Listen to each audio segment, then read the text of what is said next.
Good evening. Welcome to Dominican's Leadership Lecture Series. My name is Luis Calingo, and I'm the Executive Vice President and Chief Academic Officer of this university. It is my pleasure to welcome Dr. Robert Bellah back to Dominican. Dr. Bellah is the Elliott Professor of Sociology Emeritus at UC Berkeley.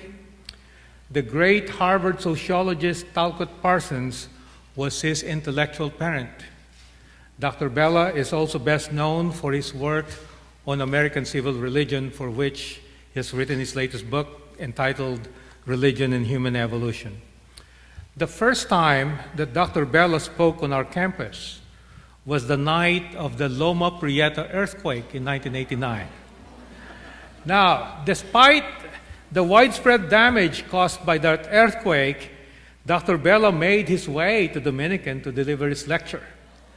So, it is reasonable for you to expect an earthshaker tonight.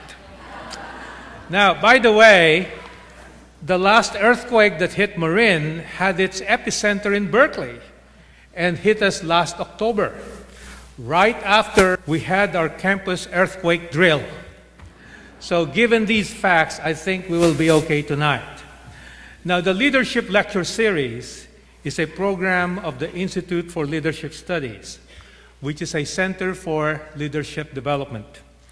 Now, on its 8th year, the Institute hosts public forums to engage students, the campus, and the community in socially relevant discussions inspired by effective leaders in a variety of disciplines.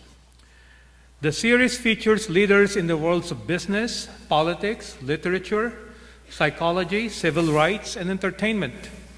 These lectures highlight acts of leadership across disciplines and invite our campus community and the Bay Area community to engage together around powerful ideas and sponsors and actions. This academic year, the Leadership Lecture Series' lead sponsor is Private Ocean. Private Ocean is owned by University trustee Mr. Richard Stone. Private Ocean is the oldest, largest privately held wealth management firms in Marin. So please join me in thanking Private Ocean and Richard Stone for supporting important lecture series.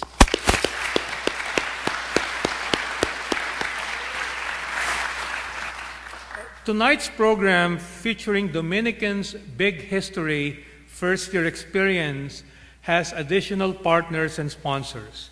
Thank you to sponsors from the following offices of Dominican University: the School of Arts, Humanities, and Social Sciences, the Office of Academic Affairs, and Campus Ministry.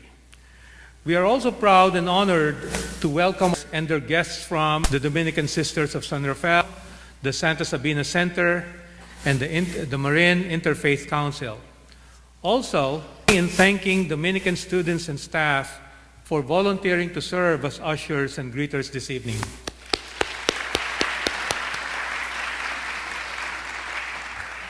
Now, we certainly have an exciting series planned this spring, and upcoming speakers include Eve Ensler in conversation with Isabel Allende, the former Michigan Governor Jennifer Granholm, the author Anne Lamott, Michael David Lucas, in cooperation with One Book, One Marin. Information about all our upcoming lectures can be found in our lecture series pamphlet. Okay? And copies are available in the lobby, or please feel free to just ask one of our ushers for a copy. Now tonight, Dr. Bellah will be in conversation with Dominican's Dr. Harlan Stelmach, Professor of Humanities. Harlan's disciplinary expertise includes religion and ethics. Harlan studied under Dr. Bellah as a graduate student at the Graduate Theological and Harlan organized a graduate seminar at Dominican using the early drafts of Dr. Bellah's new book. Tonight's program is part of the Big History First Year Experience program at Dominican, and Dr. Mojgan Beaumont, Director of General Education and First Year Experience at Dominican, will provide us a context of the Big History program. So please join me in welcoming Dr. Bygone Behman.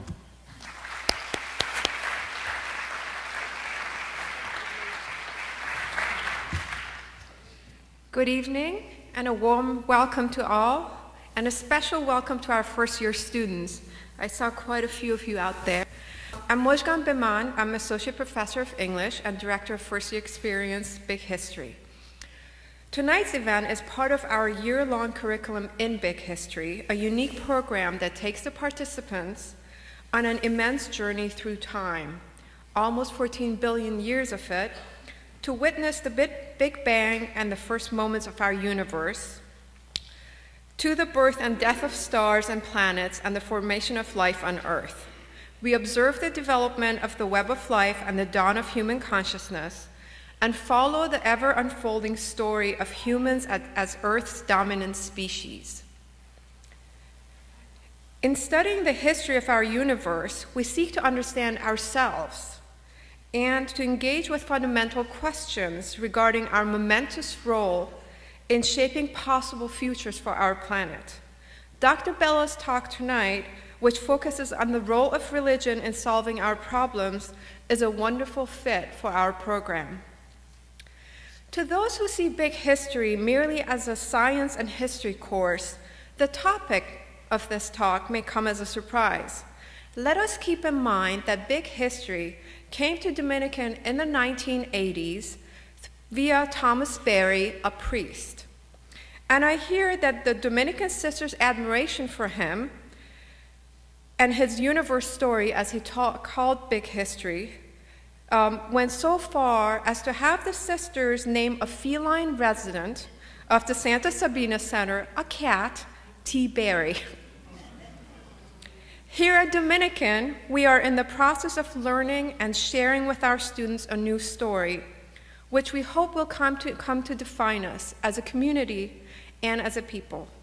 On a daily basis, we discover that we need a profound story, a story that is not made up merely of facts and dates, that a story must have a soul.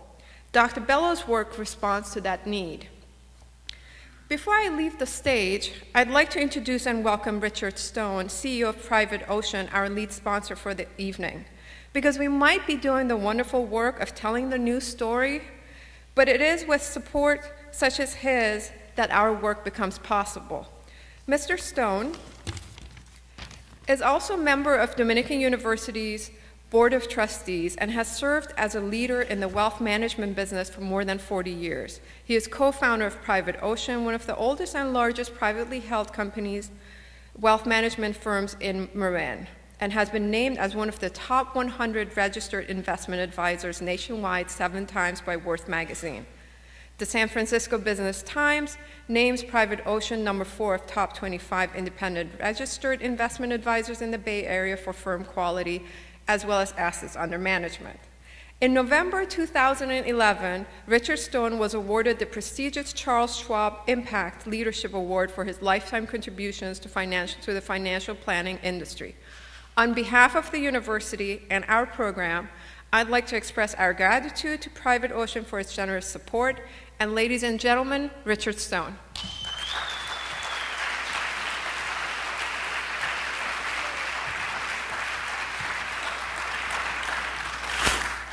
Thank you very much. As a trustee of Dominican University, it gives me great pleasure to welcome you to the Leadership Lecture Series featuring this engaging Big History conversation. Welcome to our freshman students in the audience who are involved in Dominican's Big History General Education Program, and we have some other guests this evening, a Professor Ted Peters and a group of students that he has from GTU. Also welcome. Private Ocean is honored to help support this fine educational and community program. This evening, I'm delighted to introduce one of the world's greatest living sociologists of religion, Dr. Robert Bellah. Dr. Bellah graduated summa cum laude from the Harvard College with a BA in social anthropology in 1950. In 1955, he received a PhD from Harvard University in sociology and Far Eastern languages. After 2 years of postdoctoral work in Islamic studies at McGill University in Montreal, he began teaching at Harvard in 1957. and after 10 years moved to the University of California at Berkeley as a professor of sociology. For 30 years, Dr. Bellah served as Ford Professor of Sociology at Berkeley. Today, he is the Elliott Professor of Sociology Emeritus. Among Dr. Bellah's many works are Beyond Belief, The Broken Covenant, The Good Society, Habits of the Heart, Imagining Japan, and the Robert Bellah Reader. In 2000, Dr. Bellah received the United States National Humanities Medal.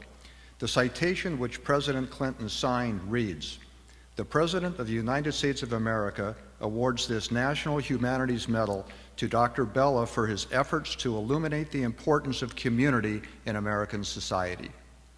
This evening, Dr. Bellah will talk with us about his newest book, Religion and Human Evolution, the result of his lifetime interest in the evolution of religion and 13 years of work in this volume. Ladies and gentlemen and students, please welcome Dr. Robert Bellah.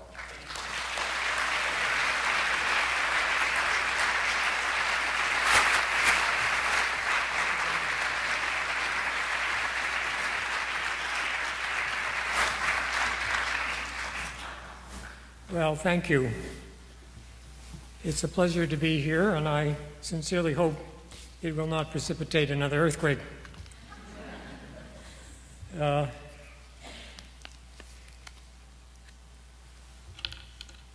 know some of you have read chapters from my book, and I will be going over some of the ground that you may be familiar with, but as someone told me a long time ago, if they hear it a second time, they'll get more out of it. So we hope so.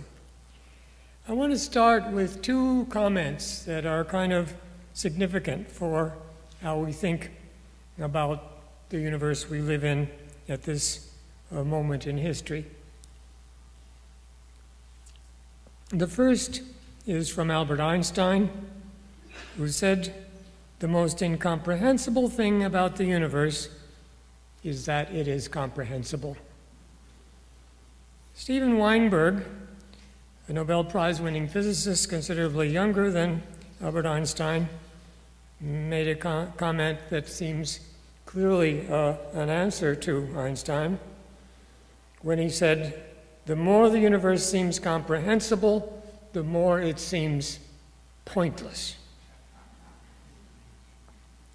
Although my book on religion and human evolution contains 12 studies of particular societies, focusing on their religious beliefs and practices, I set my story in the framework of cosmological and biological history, what has come to be called big history, which I'm very happy to know is well regarded and widely popular on this campus.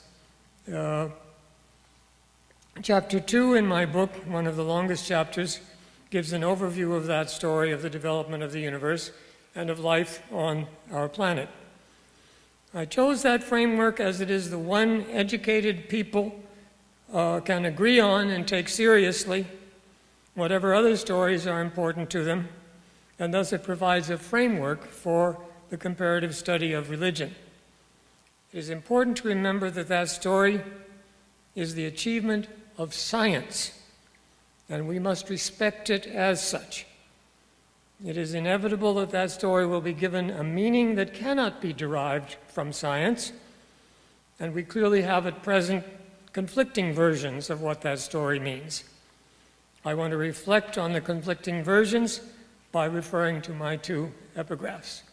I think everything important in the world is always the cause of conflict, so it's not surprising that there's hardly unanimity when it comes to something this important. When Einstein said the most incomprehensible thing about the universe is that it is comprehensible, he was saying something of the greatest importance. We now know that the universe in which we live began 13.7 billion years ago at a tumultuous cosmological history that led up to the formation of our Earth 4.5 billion years ago and the beginnings of life perhaps 3.8 billion years ago with the emergence of the prokaryotes, single-celled organisms, commonly called bacteria, that to this day are the most numerous forms of life in number of species and total biomass. From that beginning, after a very long period of time, there emerged complex single-celled organisms called eukaryotes, with a nucleus containing the DNA that simply floated loosely in prokaryotes. We are eukaryotes, since all multicellular organisms are formed of them, but it took a long time to get to us. Hominids are only a few million years old. Homo sapiens began to speciate perhaps 250,000 years ago.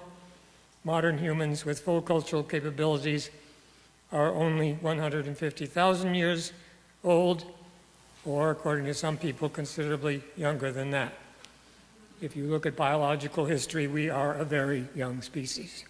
Of course, 100,000 years doesn't seem brief to us, but biological time, it's a flick of the eyelid. What are we to make of this incomprehensible comprehensibility? At least two things. The universe is unspeakably old, and the physical and biological processes leading to us extraordinarily complex. Beings who now begin to, and that's the first thing. The second thing is, beings who now begin to understand this whole amazing story, that is us, are here. I would say that the Big Bang and the presence of us are the two most important and equally remarkable things we can know from this story. Science gives us this story. What we make of it is no longer science, though for human beings making something of it is irresistible. I have spoken in chapter 2 of my book of cosmic optimists and cosmic pessimists. Both tell the same story, but give it very different interpretations. I think we can learn from both of them, but we must resist simple affirmations of either.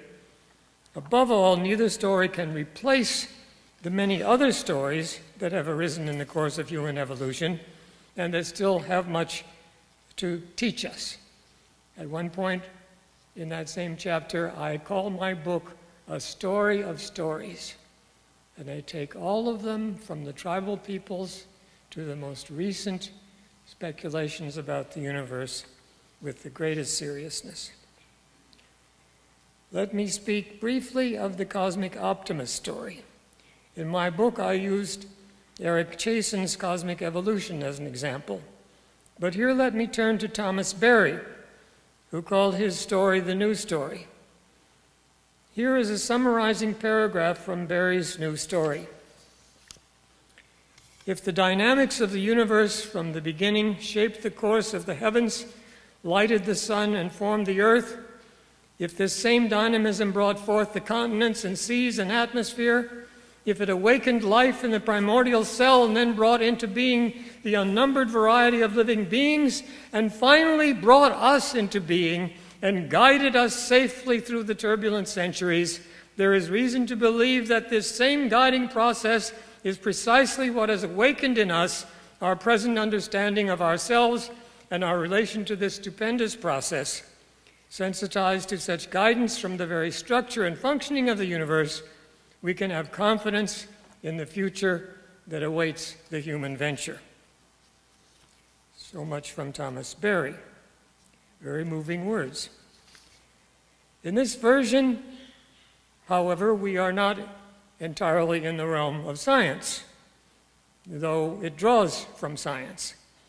The dynamics of the universe are doing quite a bit more than any scientist could affirm, in Berry's words. Loosely speaking, such dynamics might be said to have shaped, lighted, and brought forth, but I think no scientist, as a scientist, could possibly affirm that they guided us safely through the turbulent centuries. Remembering, among other things, that at the end of the last ice age, the human species was reduced to as few as 10,000 individuals, whose continuation was precarious indeed. Today we would have called them an endangered species. Us, the great us, were almost eliminated not so long ago. It is quite possible that we could have gone extinct then, and we would not be here today to discuss it. Cosmological and biological evolution is marked by too many major catastrophes for us to be so confident that the dynamics of the universe are going to take care of us. That's the part of Berry's statement that I find I can't go along with. I think when he speaks of dynamics of the universe, he is really speaking of the Christian idea of providence. But indeed, even the Christian idea of providence, which perhaps lies behind such an assertion, is itself too profoundly mysterious, affirming as it does that God's ways are not our ways, to allow us to be so confident as Barry seems to be. If we cannot say that the development of evolution that ends with us was necessary or inevitable, we cannot say either that it was just due to chance, though we can't rule that out. All we can truly say, if we are in the realm of science, is that evolution had the possibility of leading to us. After all, we are here. We must have been possible. But many scientists of great stature believe that we are here by chance and agree with Steven Weinberg when he said, in his obvious revision of Einstein's remark, the following about the comprehensibility of the universe. However, all these problems may be resolved, and whichever cosmological model proves correct, says Weinberg, there is not much comfort in any of this. It is almost irresistible for humans to believe that we have some special relation to the universe, that human life is not just a more or less farcical outcome of a chain of accidents reaching back to the first 3 minutes. Weinberg wrote a famous book about the first 3 minutes of the universe. But that, Weinberg goes on, we were somehow built in from the beginning. It is hard to realize that this Earth is just a tiny part of an overwhelmingly hostile universe. It is even harder to realize that the present universe has evolved from an unspeakably unfamiliar early condition and faces a future extinction of endless cold or intolerable heat. The more the universe seems comprehensible, the more it seems pointless. I may say that Weinberg has overstepped the bounds of science just as much as Barry did, in a different direction. Science doesn't say anything about the universe being hostile. It's a highly anthropomorphic idea. Our good friend Richard Dawkins seconds Weinberg quite eloquently when he writes, "The universe we observe has precisely the properties we would expect if there is at bottom no design, no purpose, no evil, and no good, nothing but blind, pitiless indifference." Hello. I think people can be indifferent. I don't think the universe can be indifferent. Nonetheless, Dawkins, as you know, has quite a reputation. One of the great founders of molecular biology, Jacques Monod, rounds out the picture with a vivid image. Monod writes, "It is perfectly true that science attacks values, not directly, since science is no judge of them and must ignore them, but it subverts every one of the mythical or philosophical ontogenies upon which the animist tradition, from the Australian Aborigines to the dialectical materialists, has based morality, values, duties, rights, prohibitions. If he accepts this message in its full significance, man must at last wake out of his millenary dream and discover his total solitude, his fundamental isolation. He must realize that, like a gypsy, he lives on the boundary of an alien world, a world that is deaf to his music and as indifferent to his hopes as it is to his sufferings or his crimes." Now, you can figure out whether that statement is purely scientific or not. What I've tried to do in my second chapter is avoid either the cosmic optimist story, in which we are safely guided to our present existence, or the cosmic pessimist story, in which the whole thing is utterly meaningless. It seems to me that the former story, so far as it claims to be a scientific story, makes too much of the fact that we humans exist, whereas the cosmic pessimist story doesn't take that fact seriously enough. I argue in my book that the fact that we are here is as important as the fact that the universe exists, and that even staying within the world of science, it is undeniable that we are part of the universe, and a very special part at that. Every subatomic particle in our bodies was created in the Big Bang. Every cell in our body is descended from those first forms of life, the bacteria, and our genes overlap those of the bacteria significantly to this day. That would seem to allow us, with all humility, to claim that we are at home in the universe because we are totally part of it. I cited Oliver Sacks and Marcus Aurelius for holding this modest view. which does not go beyond the bounds of science in either a triumphalist or a nihilist direction. And we can say one thing more. We are the only part of the universe, as far as we know. There could be some others that we aren't aware of, who know we are part of the universe. A universe 13.7 billion years old, and the story of how we got from the Big Bang to us, though we have only known this story very recently, since the Big Bang, and its approximate date was only discovered in 1927 and took some decades to be widely accepted. Still, however probable or accidental, the fact that we do know this is, to my mind, as important as the Big Bang itself. Of course, I would like to combat scientific nihilism and spend my time affirming, if not the scientific necessity, at least the scientific wonder of who we are. Language and culture is indisputably an evolutionary advance that counts among the great evolutionary transitions, which are now widely accepted by biologists as having marked evolutionary history. But I'm afraid that I feel obligated to combat evolutionary triumphalism before returning not to optimism, for which I see few grounds, but hope.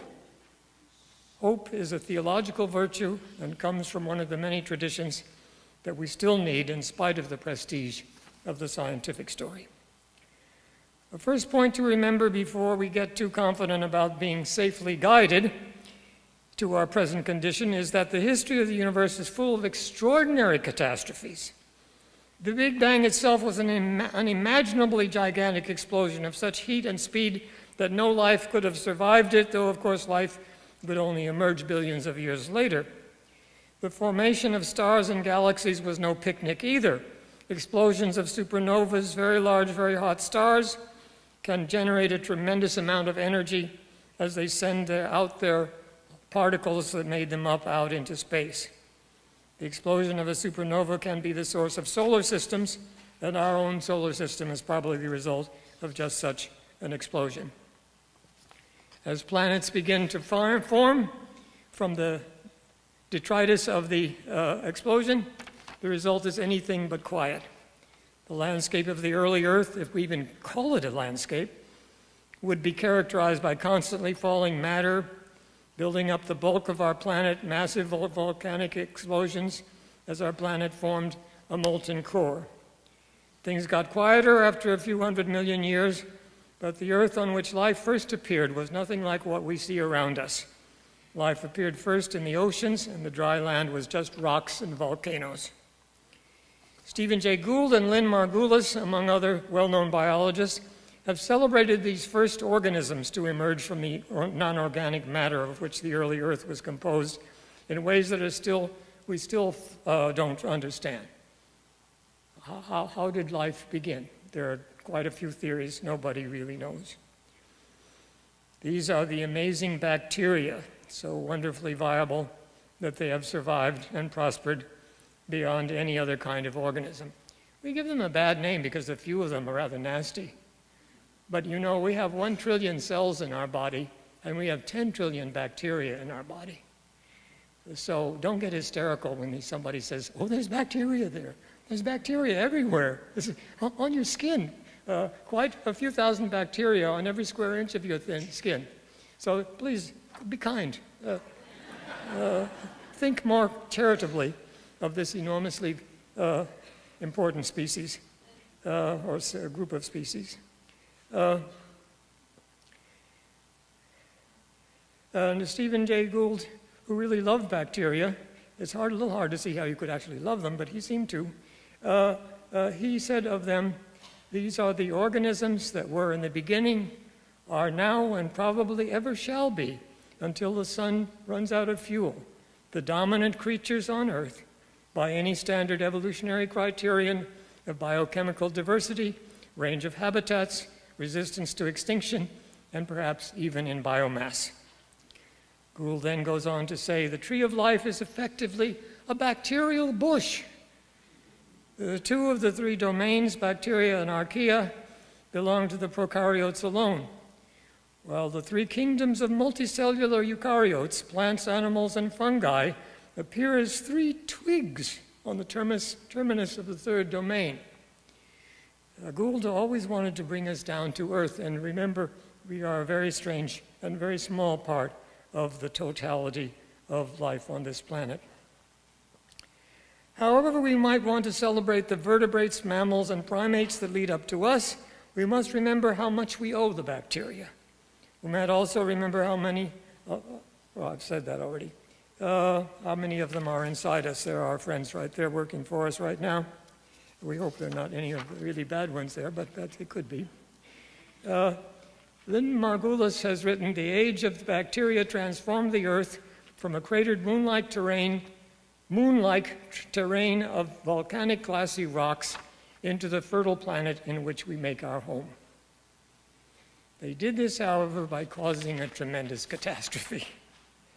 The early Earth had an atmosphere of gases, some of which in large doses, such as carbon dioxide, would be poisonous to us, but only a tiny amount of oxygen, less than 0.0001%.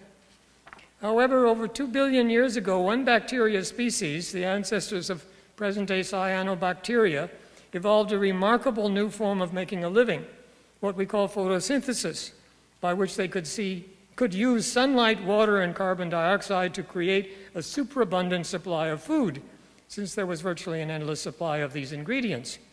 Cyanobacteria took advantage of their new discovery to spread rapidly through all the Earth's oceans. The process by which they produced food from these ingredients involves splitting the water molecules to get the hydrogen from them, but releasing the oxygen molecules as waste. This caused a rapid rise in the percentage of oxygen in the atmosphere to something close to the 21% it is now.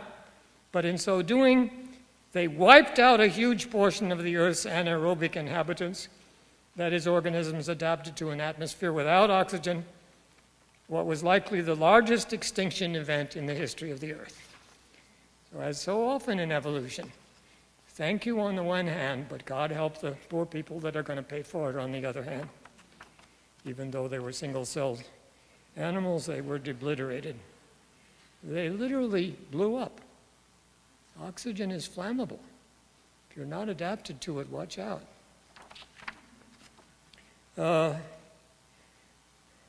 Eventually, no later than 1 billion years ago, some oxygen-producing cyanobacteria formed a symbiosis with single-celled eubacteria called protists, producing the ancestors of plants and algae. So we have the oxygen-producing cyanobacteria to thank for all the products of photosynthesis on which we and all metazoa, that is, all animals, depend for food. Lynn Margulis, the great scholar of these small creatures, goes so far as to say that we are, and our animal friends, parasites on the cyanobacteria. We cannot make our food out of sunlight and water and carbon. We need the cyanobacteria to do that for us. That technically makes us parasites. We're living on another creature without whom we would die. In short, if all the bacteria in the world should die tonight, human beings would live only a few days.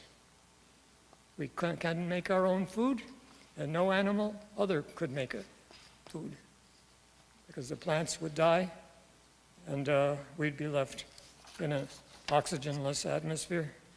It would not be good.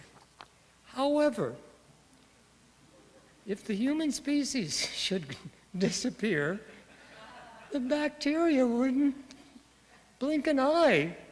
Of course, they have no eye to blink, but if they had an eye, they wouldn't blink it, because they don't depend on us. We depend on them. All our proudness, all our culture, all our writing, all our wonderful things. And yet, we'd be nowhere without these people. We'd be nowhere without the whole 4 billion years of the history of life on this planet. We would never have even come into existence. I try to signal at various points in my book, though we may not unjustly think of ourselves as at some kind of pinnacle in evolutionary history, we are there quite precariously, and we owe a great deal to creatures, including the very simplest, upon which we completely depend. I could develop the theme by discussing the largest group of multicellular organisms, the insects. Again, we don't like insects. We need insects. They pollinate, they make the earth fertile. Where would we be without the insects? It's almost like where we would be without the cyanobacteria. So please, again, think again when you swat that fly.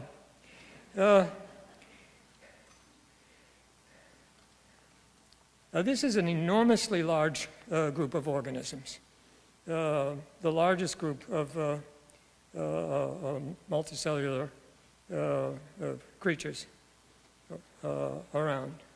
They're fascinating.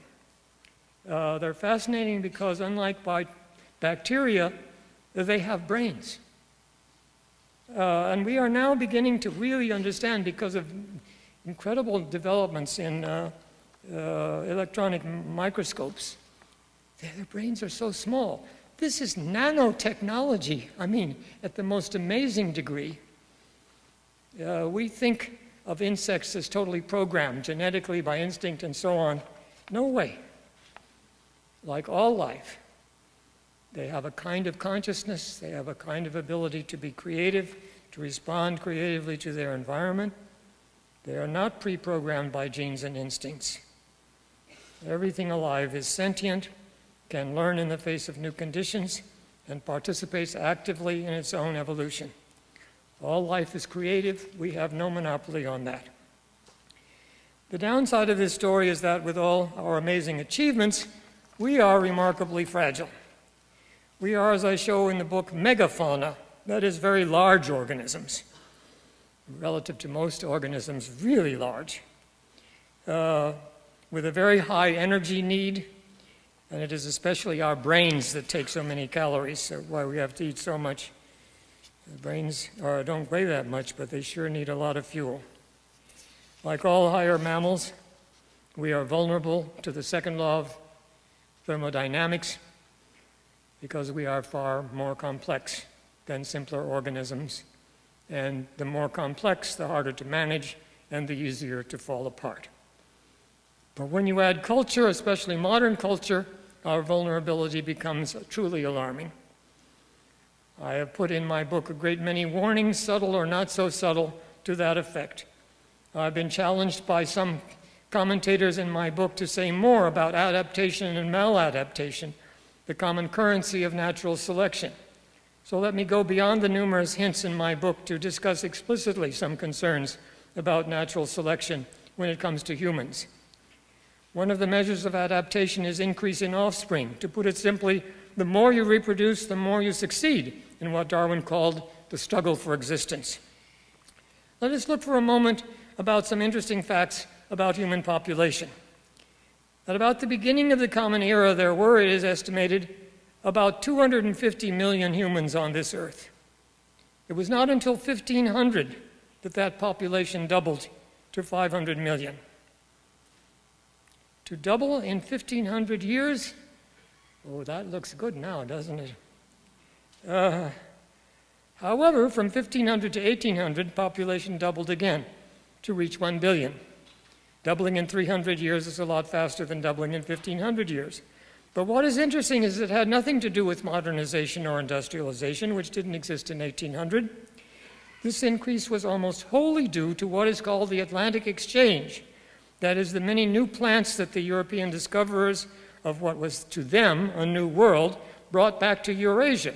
The most important of these were potatoes and corn, not only high in calories, but they will grow in soil where wheat and rice cannot grow, thus increasing output without decreasing the native staples.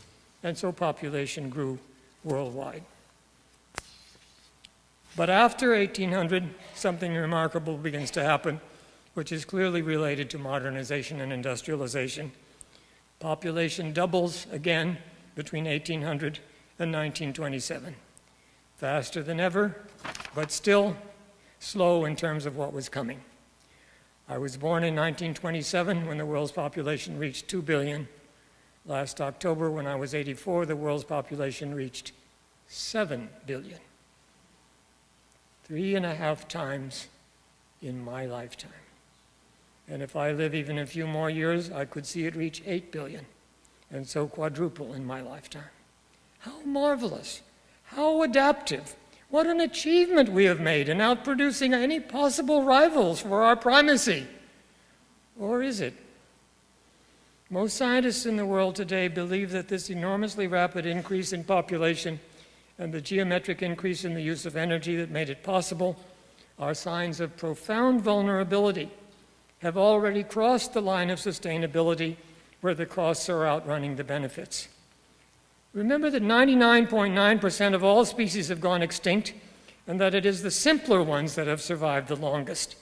How can we affirm cosmic optimism when our species seems on the verge of creating not only its own extinction, but the extinction of a great many of the larger multicellular organisms as well? The bacteria will probably do fine, as Stephen Jay Gould has noted, and even in a couple of billion more years, give rise to another try to develop large-scale creatures. That can hardly reassure the cosmic optimists.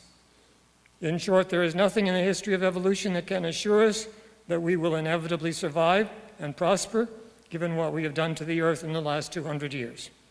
If we look to the scientists to reassure us, we will find them shaking their heads, furious with what is going on and our unwillingness to do anything about it.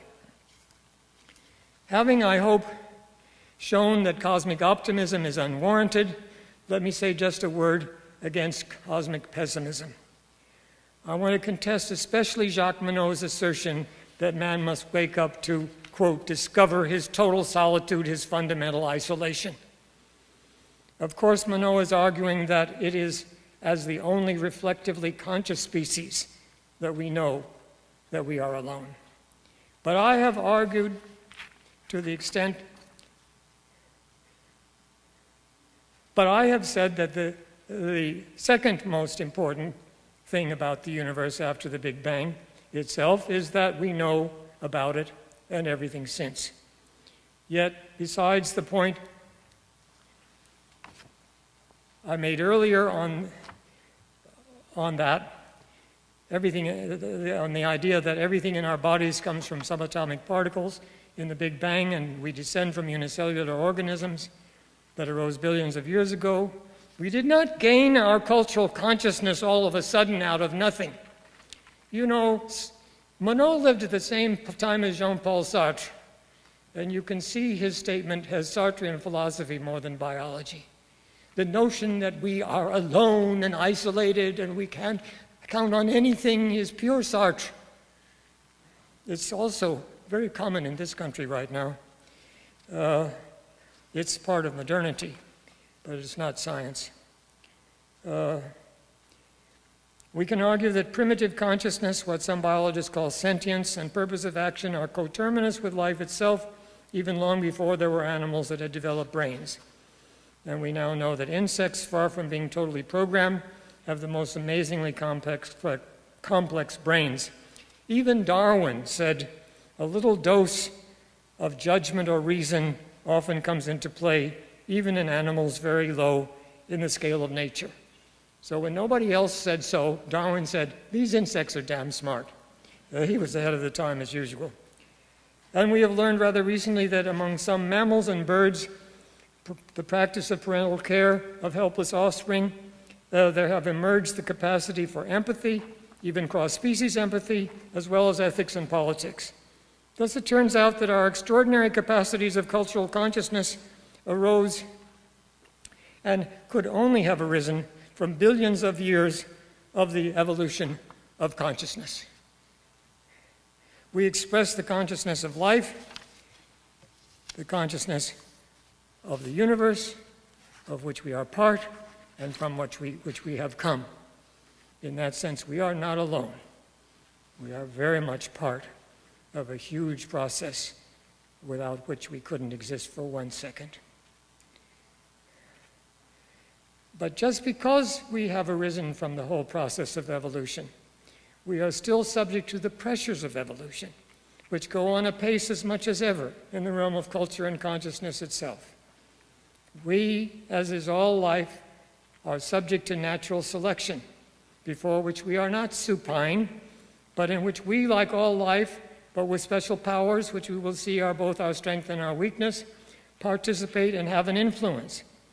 We tend to think of natural selection as the struggle for existence, the term Darwin himself used, or even the term survival of the fittest, which Darwin, after long hesitation, adopted from Herbert Spencer. We see two male lions fighting it out on the savannah to see which will propagate more offspring than the other and therefore contribute to a stronger line. Or we see two species struggling over the same territory to see which will replace the other. There is truth in these images, though not the whole truth. We need to see selection going on simultaneously at several levels, and we also need to add what Darwin saw only glancingly, that cooperation is also indispensable as an element of natural selection, so struggle is never the whole story. Stephen Jay Gould has pointed out that natural selection goes on many levels. We think of it as taking place above all at the level of individuals, by which we mean organisms. But Gould says that individuals exist at every level, that the level down from them is their parts, and the level above them their society. No one level is privileged. The genes are individuals, and selection can go on at that level, though not as exclusively as Dawkins argued in The Selfish Gene. But genetic selection is surely part of the story. Cells are individuals, as are, of course, organisms. But groups are also individuals in this context of natural selection. And there really is such a thing as group selection, as Darwin himself believed when he argued that groups that had more altruists would, quote, defeat groups that had fewer. This was long denied in 20th century biology, which focused on organismic selection alone, but species can also be individuals. They can certainly arise and can become extinct. Perhaps we could go beyond Gould and say the biosphere itself is also an individual that can succeed or fail. What has become a triumph of recent biology is the return to respectability of group selection. Groups that cooperate, that are not riven with inner division, such as among humans, extreme income polarization, do better than groups that lack such cooperation.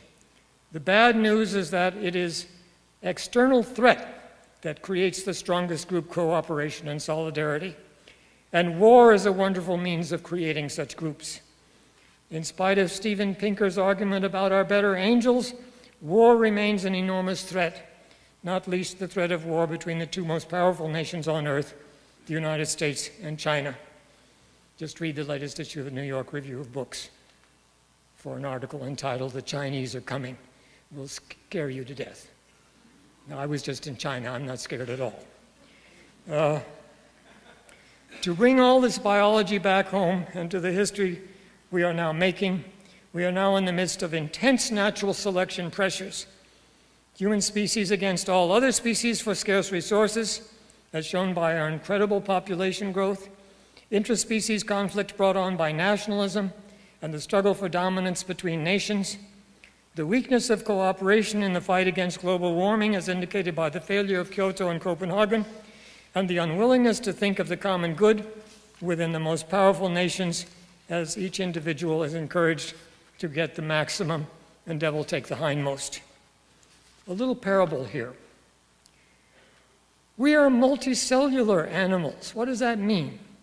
It means that we are made up of nothing but cells. Bone cells, nerve cells, blood cells.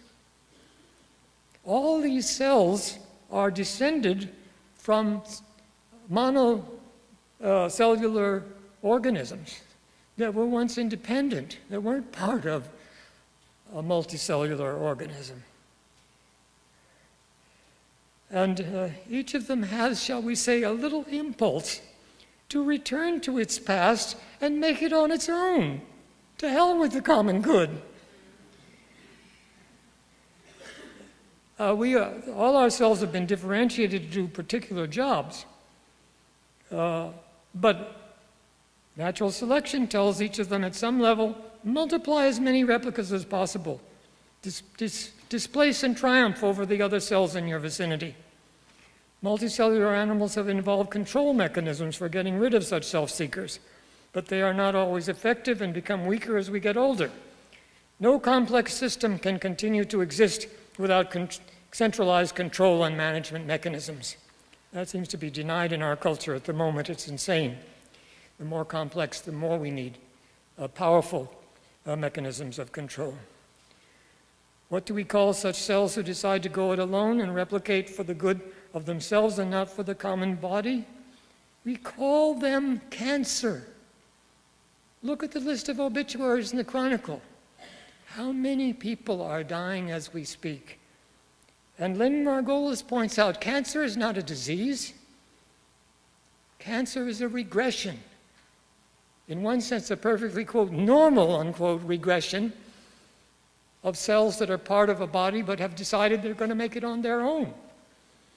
It's also a suicidal tactic, because if the cancer is successful, it will kill the multicellular body that it is part of, and it will itself die.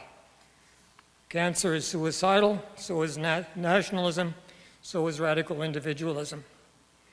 What we need now is not just national solidarity, but species solidarity. And since we are so dependent on other species, not a selfish species solidarity, but one that goes on to embrace the solidarity of the entire biosphere. Should we fail in that? Should we bring down our own species and inevitably a lot of others with us, though not the bacteria, we would be committing social suicide, national suicide, species suicide, all of which are natural evolutionary processes. And there is no guiding mechanism to make sure we won't. If we could muster the intelligence and the solidarity to choose global cooperation instead of global suicide, that too would be because of natural evolutionary processes. We have the freedom and the creativity to do it. I have said nothing about religion all this time. I'm going to let Harlan bring that subject up. Well, let me just close briefly. Religion provides enormous resources for the move to global solidarity and peaceful coexistence within the biosphere. Better ideas than perhaps any other sphere. Yet religion can also lead to suicidal conflict within and between the great traditions. We can see both things going on at the moment. Evolution is to some extent in our own hands. What will we choose to do? Thank you.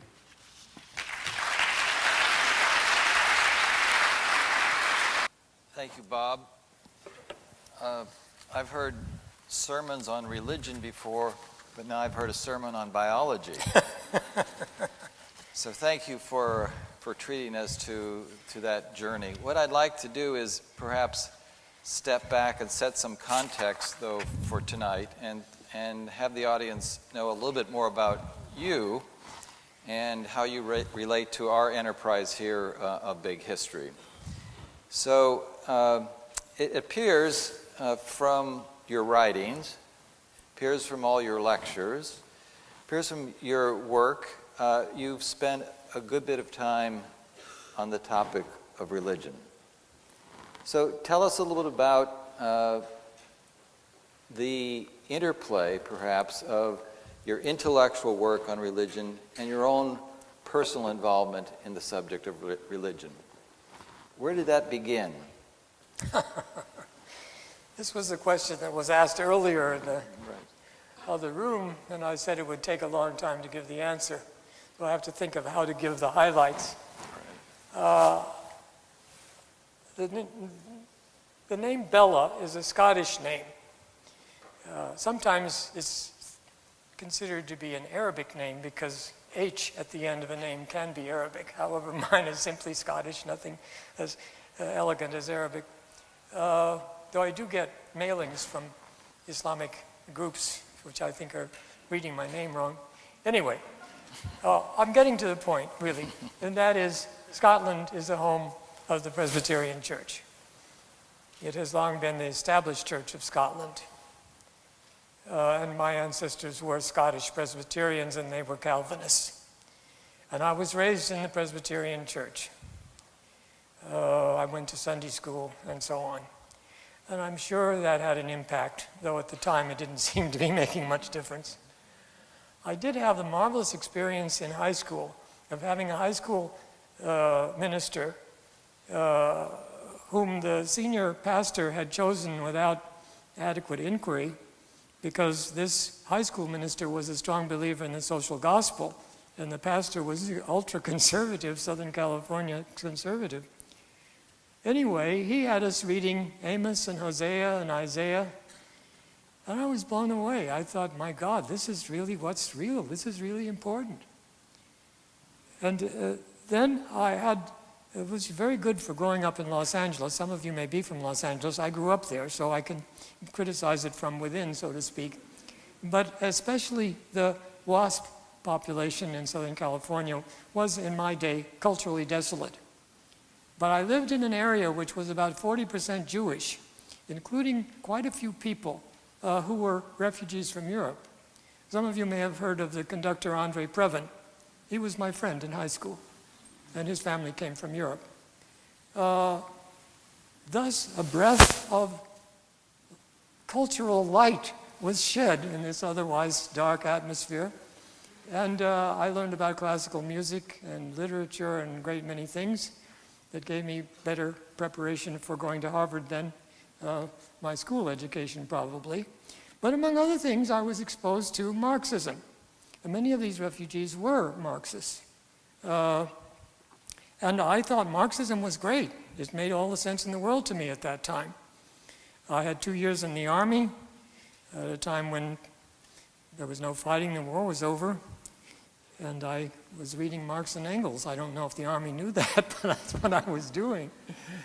And when I went to Harvard in '47, almost immediately I met members of the undergraduate Communist Party, who were some of the smartest people I've ever known in my life, and many of them are now eminent professors. I won't name their names, but that's what they became.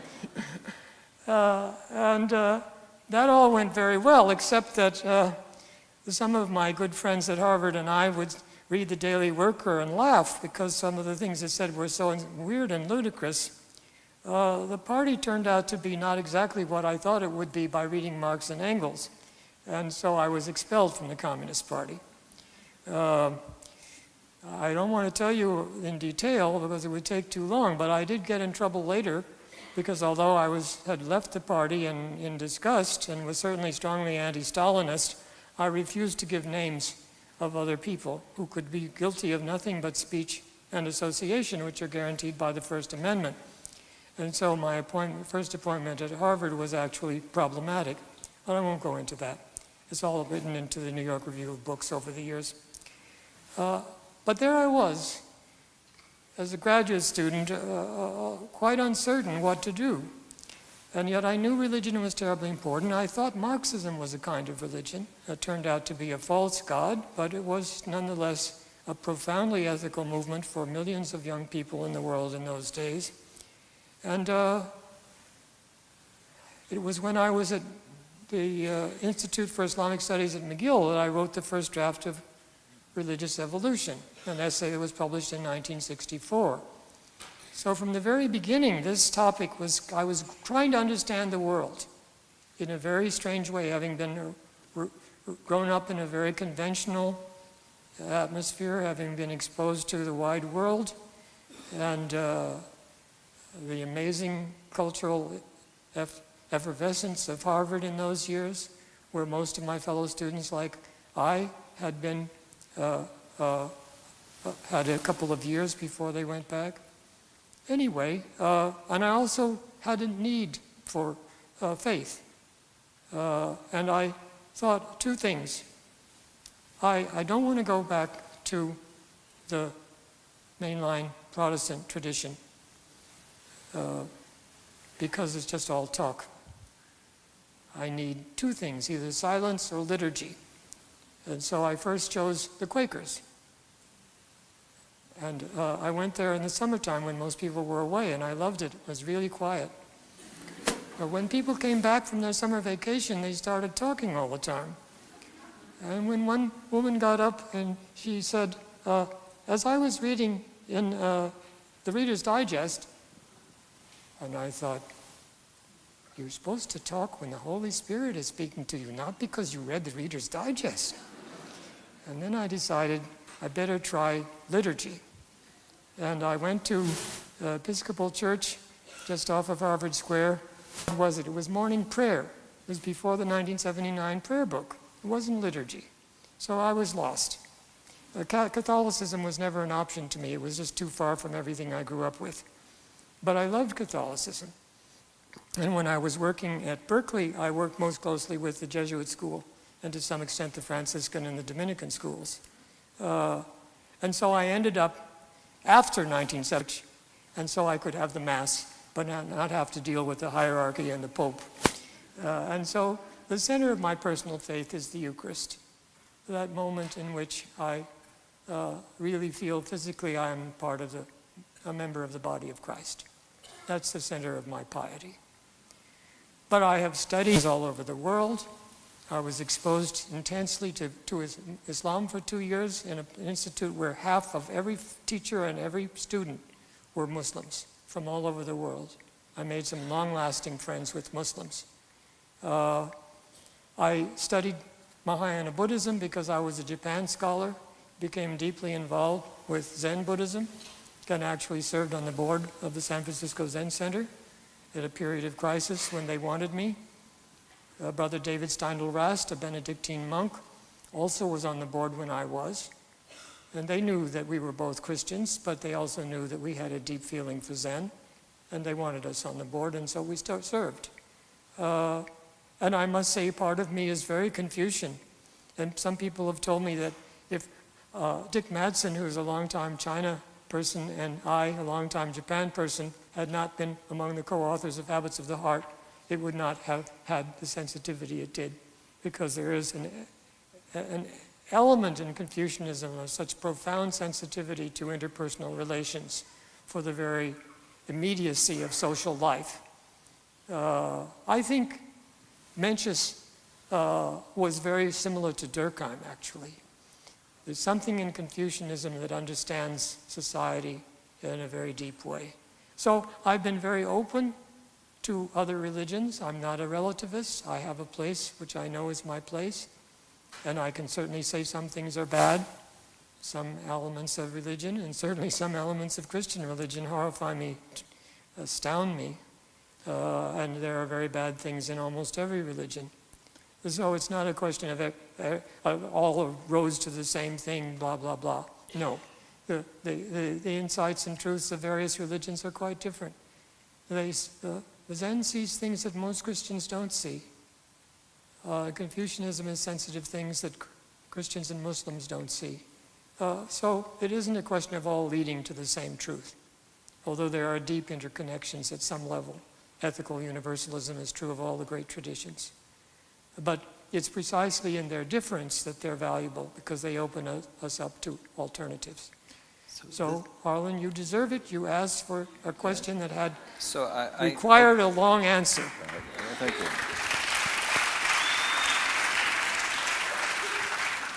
I recall a question that Bill Moyers asked of you in a 1988 interview. He wondered how you sustained a sort of an intellectual life in the academy on religion, when the academy oftentimes has thought of religion as either old-fashioned or could be explained away.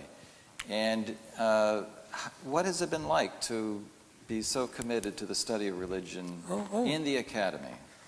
To be a practicing Christian on the Berkeley faculty is to be in the belly of the beast. I once had a student come to me and say he wanted to help me understand Pat Robertson and Jerry Falwell. I said, and why did you come to me? He said, well, my professor said, that's the kind of person you are. And after Habits of the Heart was published, I had a seminar, or no, it was a large seminar. It was about 300 people at the University of Michigan on a Saturday morning. I didn't know you get 300 professors to anything on a Saturday morning. They mostly were from the professional schools, not the arts and sciences faculty. But the commentator, a well-known historian, whom I won't name, said, on the basis of the religion chapter of Habits of the Heart, which if you read it, I think you won't understand why he said this. He said Robert Bellah should not be allowed to teach at a state university. He should have to teach at Notre Dame. Well, I didn't think that was bad. I know a lot of smart people at Notre Dame. Then he said, no, he should have to teach at Bob Jones University. This idiot didn't know that Bob Jones doesn't let you on campus unless they screen you, and they would surely have screened me out. I could never set foot in Bob Jones University. So the prejudice against religion is the one prejudice that is still okay in the academic world. And indeed, in Berkeley in general, to go to church is countercultural. I sort of like that. I'd rather go to church counterculturally than just because everybody else does. Let me say one more thing that I've just come across this week that really kind of astounds me and that sheds a little light on my youthful interest in Marxism. The Pew Foundation. Nothing could be more conservative than Pew. Pew is absolutely rock-solid conservative. They don't twist their surveys for any ideological purpose. They asked a question they've been asking for the last 2 or 3 years. Which is the better economic system, socialism or capitalism? What did they find? Well, predictably, they found of Americans, voting age Americans, about 2/3 said capitalism, 1/3 said socialism. That's already interesting, 1/3. But those between 18 and 30, 49% said socialism and 46% said capitalism. Why? Who is advocating socialism in America today? Why? Listen to those debates. Listen to those guys.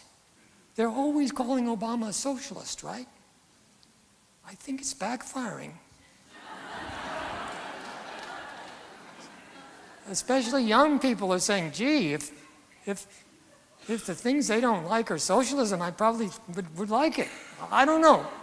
But there's a danger in this situation of the way language is used in our political life. Anyway, just a footnote. Okay. Well, enough about you right now. So I'm going to talk a little bit about us. That wasn't about me. That's about American young people. Right. Good point. So, as you know, we're engaged in a big history project here, which has an impact on our whole curriculum to a large degree.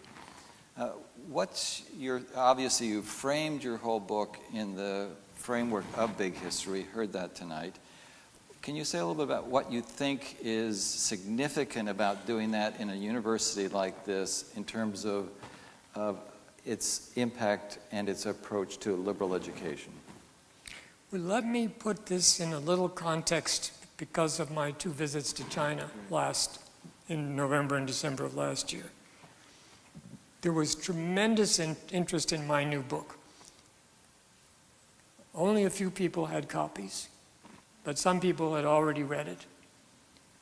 But when I offered to speak about global civil society or other things, no, we want to hear about the book. We want to hear about religious evolution. There is now a negotiation between Harvard University Press and Beijing University Press for a Chinese translation, which will be the second translation because there's already a contract for a Korean translation. Why? Why? I mean, there's some talk of a German and an Italian translation, but it's not nearly as far along. Because the Chinese, at least, feel my book takes them seriously. Equal treatment. It's not just Israel and Greece, not just the rise of the West. I'm saying China and India are as important as Greece and Israel. And that means so much to them. Because in many ways they are profoundly influenced by the international human rights regime, and they want democracy. And they're not against Western culture in any absolute sense. But they know they have a great tradition, and that most Westerners don't know that. But that I know that. So I think teaching big history with profound respect to all the great traditions and taking them all seriously is helping people enter the world in which we live. This is no longer a world in which the West rules. The two great powers in the earth today are China and the United States. And I think ultimately we will make it or not make it only if China and the United States can work together for global equality and global ecological change. So I think big history is where we are at this stage of human history, and what we need to have the kind of understanding that can open our doors. Not this constant nonsense about how America is the greatest nation in history, blah, blah, blah. America is a very great nation. Who on earth can say what is the greatest nation in history? Is this a time for arrogance? For our narcissistic love of ourselves? No, it's a time to be open to the fact that there are many great cultures in the world, and that we need to understand why. So I think big history has an extremely practical consequence, but also it's so interesting.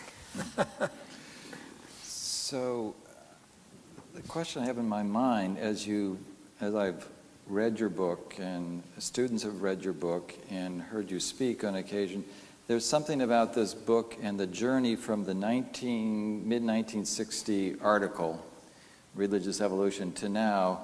Can you say a little bit about that, and how has the book changed you in writing it, or has it changed you in some way? Let me say one more thing about China. I signed a lot of copies of the Chinese translation of Habits of the Heart. Really? The Chinese are interested in understanding us, and they think that book helps them. I don't think Americans are reading any parallel to Habits of the Heart about China. Thank you. I got hijacked into American studies because of having published that essay on civil religion in America, which led to The Broken Covenant, which led to Habits of the Heart, which led to The Good Society. When you have a large audience that wants you to speak all the time and wants to, your next book, 500,000 people or more than that bought Habits of the Heart, you have to respond. It's partly your citizenship duty.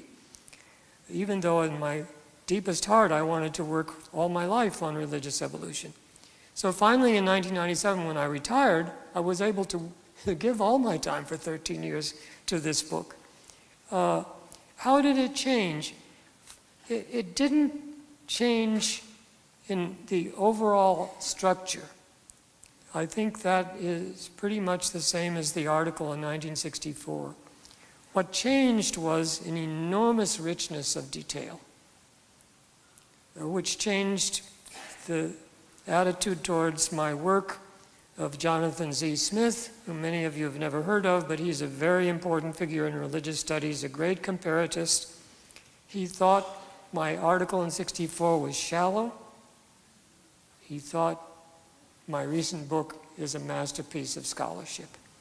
And I'll tell you what Jonathan Z. Smith did when he got a copy of my book. He turned to the notes and read all the notes. This guy knows what he's talking about. So the big change is just an enormous amount of fine-grained detail. And really, to tell the story well, you have to do that. You have to get in the trenches. That's why so much of what's done in psychological evolutionary psychology is so shallow, is they don't know anything about religion. They have these theories that are based on their own preconceptions. And I think only people who really, really get down and try to understand what's going on can make a contribution at this point. But that takes time. Who can spend 13 years writing one book? I'll ask one more question. I want to make sure the audience has a chance to ask you some questions. What I was after in that is something about how did you change yourself? Did it change you? I can remember after you writing chapter 2, you dealt with all this science. You said this was a struggle for me to not only understand the science, but also its implications for me and my own identity. And I think we see that with our students as well as they try to absorb what this new story means to them, given all the other stories that they've had throughout their lives? Did it change you? Well, I think you saw how it affected me in the talk I gave, because all that was very much personally felt. That sense that we are not alone, that we wouldn't exist without being part of this whole story, that every capacity we have is only the development of capacities that go back millions of years. I remember early on reading Derek Bickerton, a great evolutionary linguist, who said if you want to understand language, you have to look back at the earliest species in evolutionary time, because they are already sentient, and language is only a very radical development of consciousness, which is coterminous with life. And that was very, very important to me. And I do feel, I mean, many scholars, particularly humanists, are so prejudiced against other species. I mean, really.